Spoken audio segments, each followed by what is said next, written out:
Hello, spectrumites and other people. My name is Forrest, and welcome to episode 3 of The Pancake King, Life and Marriage on the Spectrum. In this podcast, I'm going to give you insights on the autism spectrum, break down some of the myths surrounding it, tell you stories about my experiences on the spectrum, as well as the marriage I have with someone else on the spectrum, and allow you to have a window into my life through conversations I have with friends and family. Most importantly, I hope you learn something from the series as well as have fun listening to it. So in this episode, I have with me a very, very special guest, my wife, who we will call Kay Grayson, or KG for short. How's it going, KG? KG is fine. I thought it'd be a good opportunity to talk about something that people on the autism spectrum are known for. And you decided to give it the word hyperfixations. I was saying obsessions, but you decided I prefer the term hyperfixations. Pretty sure that's the technical term. So, spectrumites are known for being, quote-unquote, hyperfixated on a limited number of subjects, but to narrow it down, it can be anything from, like, nerdy school stuff like history, science, or even something tedious like economics, or something like movies, books, video games, and music. So, pop culture. Yes, basically, yes. So my wife here and I are no exceptions when it comes to this trade. Absolutely not. So we're here to talk about that. You ready, KG? Yes. Okay, so I have a couple of questions for you, if you don't mind. I am trying to make this as professional as possible. However, that is impossible to do when I'm with you. That's okay. So, first question I have, just to kind of go into, I guess, how hyperfixations work for people on the spectrum. When did you yourself recognize that you deal with hyperfixations? Do you remember any of your first fascinations? I was like trying to come up with different words. I don't know. I never really thought about it. I guess, but with hindsight, I can look back and realize that they were hyperfixations. But there was no point in my life where I'm like, gee, this thing I'm enjoying, I think I'm hyperfixated by it. Well, no, the person on the autism spectrum is not going to recognize it as a hyperfixation. What typically happens is that the people closest to them will recognize it as a hyperfixation, point it out as such, and then we decide to identify it as such moving on. Let's see. Early hyperfixation. I don't know if this was a hyperfixation, but I was super obsessed with getting this machine that allowed you to make homemade Hershey's Kisses. And then I got it and I used it once. That's pretty common, isn't it? Yes. That's pretty common. We get something that we really wanted, we use it once, and then we never use it again. That's the nature of hyperfixations. It's normal for hyperfixations to be short term. For example, if there are any parents out there, your kid might be obsessed with dinosaurs for like a month, and then by the next month they've moved on to, I don't know, space. And then you'll ask them, well, what happened to dinosaurs? And they'll be like, I like space now. Well, yeah, it does seem to be like with people on the spectrum, when they drop a hyperfixation to move on to the next one, they drop the previous one like cold turkey. Exactly. Like, it's done. Although that's not to say that every hyperfixation is short term, but it's just most of them are. You don't say. Well, I mean, usually the one or two or three hyperfixations that do stick around are the ones that the person on the spectrum is actually genuinely interested in. Like, for me, one that stuck around for me is being obsessed with learning about weather and studying weather patterns. Actually, that would be a good thing to mention for a minute, because that was something that you were studying in school, and you wanted to be that. You wanted to be a meteorologist, right? Exactly. And that changed. I was there. But not due to me dropping it cold turkey, it was due to extenuating personal circumstances. Extenuating personal circumstances, including you met me. I'm kidding. Sort of. Halfway. I would have gone with or without you. Dang, yeah. See? That's the cold, cold truth. But I would still try to stay in contact with you no matter what, even if I had to go to, like, Oklahoma or something. But either way, again, it wasn't because I just dropped it cold turkey. It was something I loved, but circumstances happened that I wasn't able to fully pursue it. That's fair. So my second question, But let me turn it on you. What? What are some early hyperfixations that you can identify through hindsight? This is very unexpected, but very We're fair. talking about both of us. Yes, we are. Well, that's very fair. When I was a kid, one of my biggest hyperfixations, something that I became obsessed with and wanted to involve myself with, and actually we were talking about meteorology just a minute ago, so I'm going to say tornadoes was a huge hyperfixation of It's mine. still a huge hyperfixation of yours. It technically is. Like, it's one of those things where it'll sprout up every once in a while, particularly during the spring or the... Tornado season.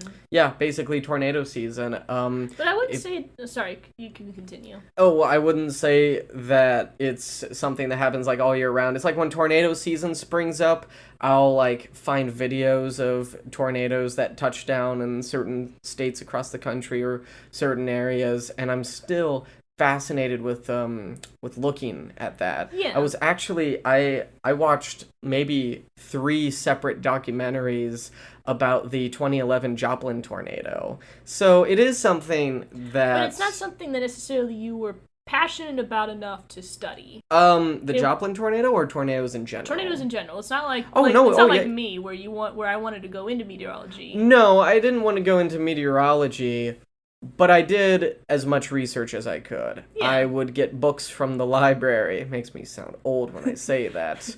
People still use libraries. I work in one. I've seen people. Well, that's good and encouraging to know. Another, Well, let's focus on a hyperfixation that you dropped. Dropped? SpongeBob SquarePants. I don't know. We still quote SpongeBob a lot. Yes, but that's something that millennials do. We're not millennials, Well, that's though. something that young people around my age do. I'm 27 years old. I'm not that old. But no, I don't read SpongeBob books, constantly watch SpongeBob and talk about SpongeBob anymore, and own SpongeBob toys. Sure. My parents were generous enough to take me to go see the first original SpongeBob movie on opening day. That was a great movie. Yeah, it was. And I saw it on opening day. And yeah, so that was something that I did drop at one point. But I wouldn't say you dropped it cold turkey. Like, you dropped it, you never looked back, and it never piqued your interest again. But what's the definition of dropping it cold turkey at this point? Because it's not like you'll see me turn on a SpongeBob episode anymore. I don't really read anything about it. We don't exactly have a streaming service with SpongeBob on it. Yes, we do. It's called Amazon. Amazon has most of it. Mm. That's a hyperfixation that, for the most part, I'd say 95% of it just kind of dissipated after a while. I suppose Hardy Boys was that for me, too. Like, you don't see me reading those anymore. But I still want to collect them because those are, like, old editions, so they might be worth something in the future. That's fair. SpongeBob didn't really, I did drop it cold turkey, I think is fair. Star Wars, Lord of the Rings has always stuck with me. Mm-hmm. Even if those... Marvel stuff. Yeah, even if those passions, die out a little bit, they always spring back.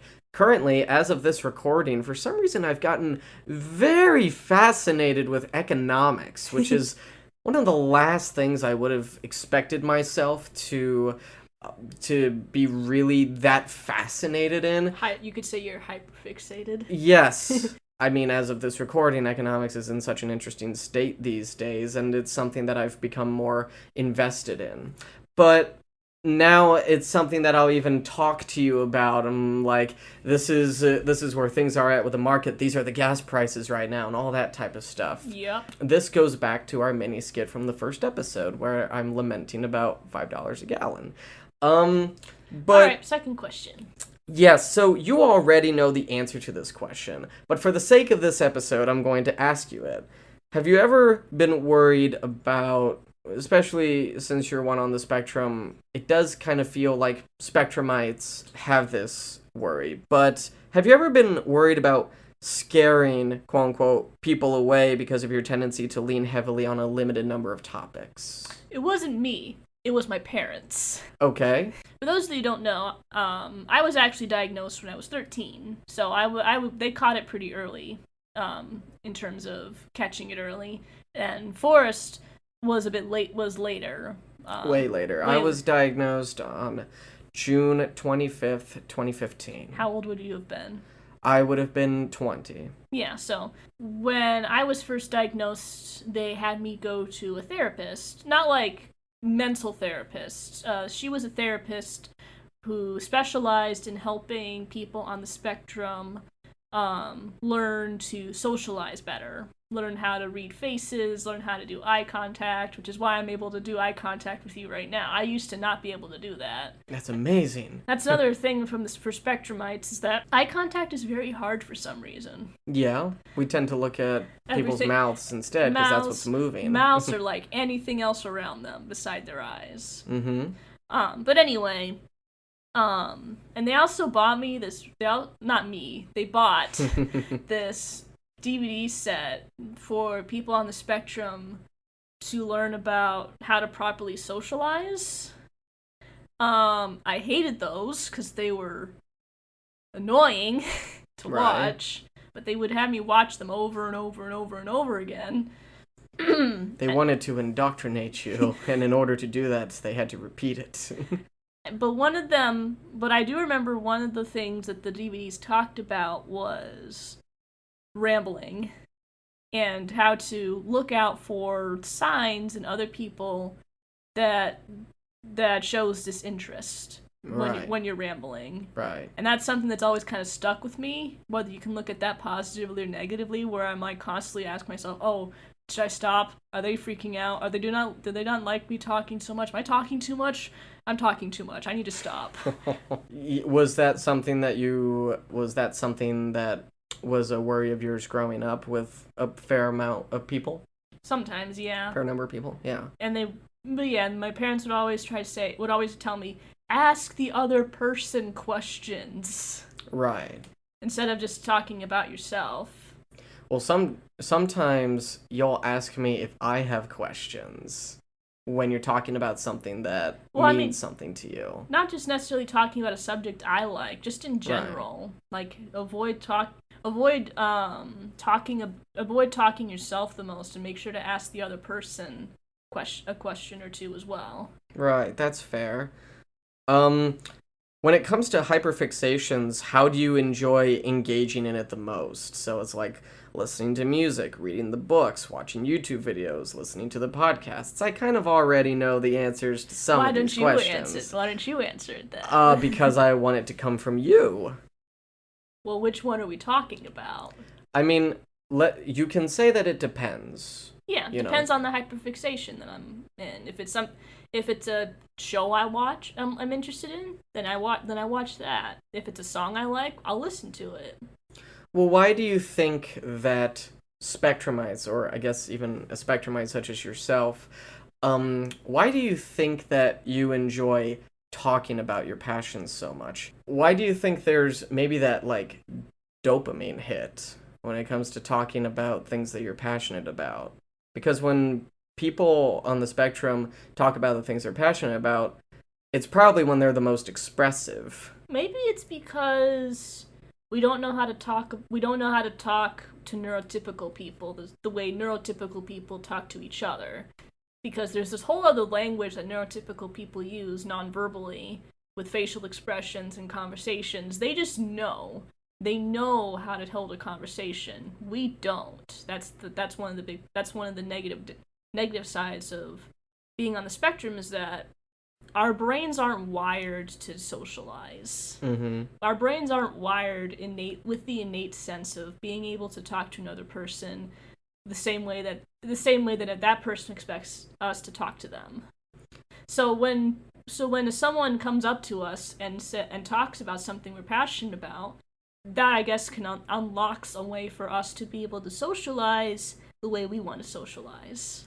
And why do you think it's so important to you to talk about what you're passionate about with other people?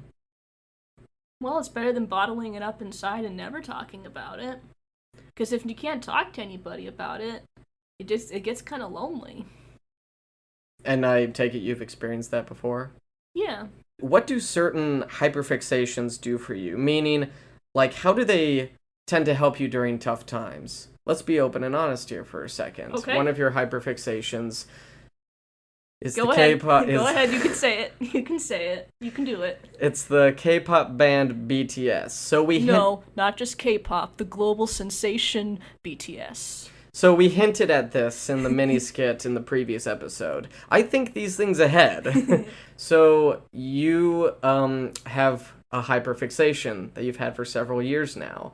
I know because I can remember as far back as maybe 2018 when you were really getting into it. I think it started out as maybe more of a closeted thing. You were just waiting for the right time to bring up. Well, how do you tell people that you like K-pop? That's the thing. How do I admit this to people? Because admit it, if I were to come up to you and say, "Hey, I like K-pop music," what would be your first response? I would have said, "What's K-pop?" Because at the time I had no idea. Exactly. I had no idea. And another response would be if once you tell them, "Hey, it's a Korean music," and people it's like, "But how can you understand them? They're speaking another language," and it's like that's not the point. Actually, I didn't even allow you to answer the question more fully. How does hyperfixation like BTS help you during tough times? And to maybe narrow it down, I narrowed it down to how did it help you during the worst of the COVID-19 pandemic? Well, to be a bit more broad, since people on the spectrum can't socialize well, they have a hard time holding friends or, being friends with people. And so, when I watched videos of just them hanging out, being friends with each other, it kind of fills that void in my brain that needs that type of interaction. Mm-hmm. I may be experiencing it, second-handedly. Right. But it's close enough to experiencing friendship that it works. So that's one thing. But narrowing it down to the pandemic, since everything was changing all around us, like rules were being put in place, nobody knew what was going on. We had to wear masks. Everybody was saying that this was going to stay the same forever. We were never the new normal. The new normal. We were never gonna come back from this. We would have to stay socially distanced forever. Yeah. And everybody was freaking out. Put it simply, and even good people were freaking out. Yeah. They were the one thing that never changed. Sure. Would you mind elaborating on that a little bit? I could go onto YouTube, I could find a video of them, and they would still they still acted the same way that they did before the pandemic. And they were always so bright and optimistic and hopeful, and they kept talking about how once it was all over, they were going to tour again and do performances again. And that just kind of made me tell myself that, of course it's going to get better. They have to perform again. So is that something that I guess you sort of had to tell yourself to feel a little bit better? Maybe seeing them happy made you a little bit happier? Yeah, if they could stay positive and optimistic about the future, why couldn't I?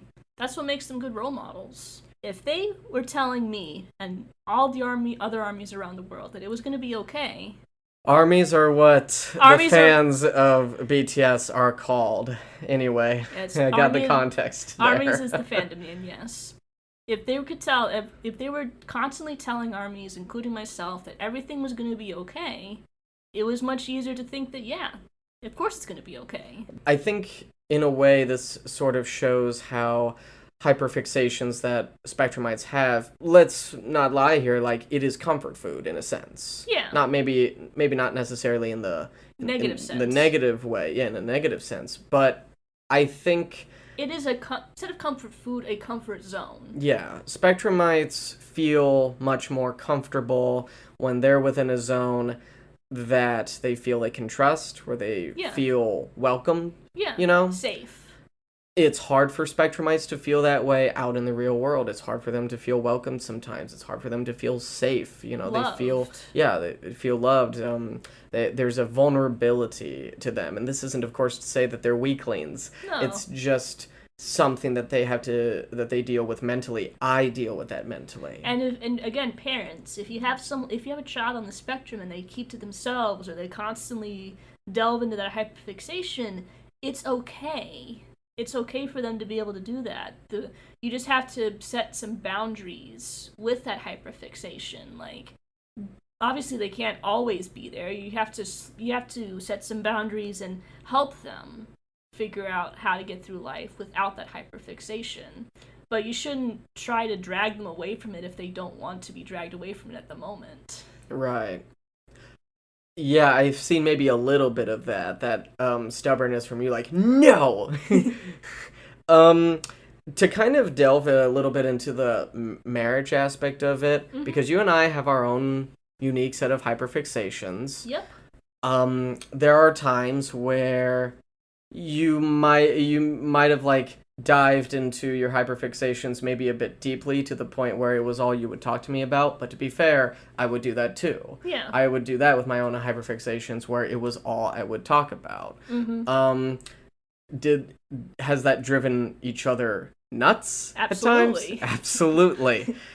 Interestingly enough, you would think that it would be a married couple with an autistic person and a neurotypical person. You would think that one would drive each other nuts. The neurotypical person would be driven nuts by the autistic person's hyperfixations. Thank you.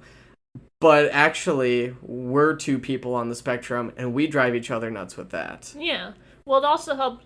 I think what helps balance it out, though, is that we do share some hyperfixations. Yes. So we do have hyperfixations we can indulge in together. And I love that. But it's the ones where I might have a hyperfixation that you don't indulge in, and you might have a hyperfixation that I don't indulge in, and that's where it can kind of clash. I feel like, in a way, the way our apartment is structured and how everything is set up, it almost feels like our hyperfixations are almost like battling for dominance with each other. How so? I mean, when you honestly think about it, because, like... My albums are just on the top shelf. Yeah, you so took over she the entire rest of the bookshelf with your, like, DVDs and movies and video games. I just have the top. That is another hyperfixation of mine. Movies. I don't collecting them. Yeah, I don't exactly collect them as much anymore, given how things are with inflation right now, and given how we have no room. Having to be a bit more frugal with things. But yeah, you have like all these BTS albums on top of the It's literally shelf. like 5. You have There's like a BTS million. magazine on display. It's because Map of the Soul 7 You broke. don't have to explain everything, honey. I get it. It isn't. It's time to thrash on KG. This is what our apartment looks like. I know. It's Map just of kind the of 7 funny. broke. I had to put something in its place. Well, it didn't break. It was coming apart. Yeah, I have a big Mandalorian poster up there. I mean, there's just all sorts of stuff around here. It's actually amazing that we've managed to fit all of it, honestly. Yeah. But I think something to just sort of conclude this episode. What advice do you feel you can give to people who struggle to communicate with spectrumites that love to talk about the things they're passionate about? So this is talking to neurotypical people? Yes. Neurotypical people who are struggling to communicate with loved ones on the spectrum who may just want to talk to you about what they're hyperfixated on. The advice I can give you is, even if it's not something that interests you, you should at least listen. You don't have to indulge in the hyperfixation the same way that the spectrumite does. Like, if the spectrumite's obsessed with dinosaurs, you're not expected to go to a library and check out every single book about dinosaurs so you can keep up with them. But just let them talk to you about it. Let them show you or explain to you why they like it, and just listen. That means a whole lot to a spectrumite. Just being able to just being listened to. It means a lot to you when you feel like you're listened to. Yeah. I remember a couple years ago when you got really excited about something. It was something like some theory from the Game of Thrones books, and yeah. I remember. You got really excited about it, so you had to rant that to me. Mm-hmm. And I remember I listened, did my best to stay focused, in the zone, keep up. And I remember, and I never forgot it, but I remember when I got in the car with my parents, because at the time I didn't drive and I was fully dependent on my parents' home and everything. And I got a text from you, and you were just thanking me for the fact that I listened. Yeah. And I didn't feel like that was random. Like, you initiated that, you felt compelled to tell me that. And I just figured at the time, and I figure now, that it just meant something to you. And maybe, just maybe, at the time, you felt like it was one of the only, talking to me was one of the only ways that you can vent that stuff out. It still is. I'm still the machine. And I get fed almost every week. Well, again, like even with like BTS, I love it when you let me quote unquote rant about new stuff that happens with them. Mm-hmm. When I get excited about, oh, this thing happened with them, or this thing happened with them, or they just broke this new record. Mm-hmm. I love that. I love when you listen to me about that stuff. I know you don't like it as much as I do, says the guy who owns Map of the Seven on his phone, but that was not supposed to come out! Yeah, I just love it when you listen to me about it. Single autistic men, listen well. This is advice you must take to heart. There was something that I feel like I can share. It was a couple months ago, emphasizing the importance of listening to your autistic spouse, or I guess even listening to your autistic friend. I was really, I'm not even gonna say hyperfixation is a pretty tame word, but I'm actually gonna go ahead and say obsession. Okay. I won't say what the obsession was, because to be honest, I feel like it's a little too political for this non-political podcast. But I was obsessed with something. You'll probably remember what it is. I know a couple months ago, yep. I was obsessed with something. Live streams, news articles, social media. You devoured everything. I would have multiple tabs open with different live streams going on at once, giving me different perspectives. And I didn't think anything of it. I didn't think that it was affecting the marriage very much. And then I got the text at work. And you were just telling me, very fairly, that you didn't want to take away from something that I cared about very much, but you didn't feel like I was listening to you very much throughout the week. You felt ignored, and you even admitted that one of the things you hate the most is being ignored. So that is, being listened to, or even like having some attention from people, even though you are the introvert that you are. It's still very important to you, especially if there's something important to you that you want to share with me. And I keep twisting the conversation like a pretzel in a 180 to make it about me and my obsessions again. When you were going through that obsession at that time, since you are the only person who would really listen to me, and you weren't listening to me, it was that void, that there was this need that wasn't being fulfilled. That's really important for you listeners to know, especially if you're on the autism spectrum. If you want to know one of the best ways, men, to woo the ladies, the autistic ladies, I mean, this really is how you do it. Granted, it's very important to neurotypical women that the men listen to them. Mm-hmm. I think maybe just slightly more so for autistic women, because they have their things that they're passionate about, or they just want that connection with you. They want to feel like they're jiving with you, that there's a balance. Well, also just the way our autistic women's brains are wired. I think we're wired a way to be a bit more, and this is just my personal opinion, mm-hmm. But something I've heard, but I've also heard, but I'm not going to quote anything. I'm not going to say this is true. This is what's actually happening. Right. Is that we're wired to feel a bit more masculine. So we're wired to feel like we gotta jive with the guys because we can't identify with the girls. We jive more with guys because most of our interests align more with guys. Interesting. But again, personal opinion, not saying that that's true at all. There could be girly girl autistic women out there, and that's totally fine. I still yet have to meet one, actually, now that I think about it. That is true, but I'm not saying that they don't exist. Right. No, that's fair. My final question was going to be, what advice can you give for autistic people who are married who want to kind of balance it out with the hyperfixations? But I think you already nailed it on the head. You balance it out by zeroing in on that common ground. Yeah. So it's like you and I both Love Star Wars and Marvel. Yeah, you and I both love Star Wars and Marvel. It's one of the reasons why Disney Plus is one of the only streaming services that I'm not really willing to give up, is because they give us Star Wars and Marvel just about every week. It's something fun we get to do in the middle of the week. It's something that we get to look forward to together and talk about together. It helps give us that common ground. Yeah. But other than that, that's pretty much the episode. So thank you, KG, for agreeing to come on this episode. It was an absolute pleasure, of course, to have my wife on here. Stream BTS. And on to these messages. Hey guys, while I have you, I'd like to promote a singer and songwriter I've had the pleasure of getting to know, David Angus. David has produced music for me in the past, including the opening song of my audio drama Mortal Deity, which you can find on my YouTube channel, Vanza Productions.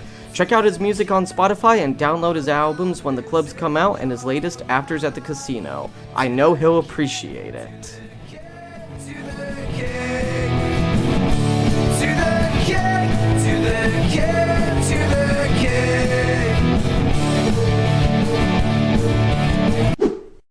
Hey guys, if you haven't already, subscribe to this podcast, write a review to help the show grow, and subscribe to my Substack at thepancakeking.substack.com to receive updates on new podcast episodes, a new blog post every Saturday, and other content I may put out. You can also check out the entertainment me, KG, and my friends make together on our YouTube channel, Vanza Productions. Thank you for listening, and we'll see you next time.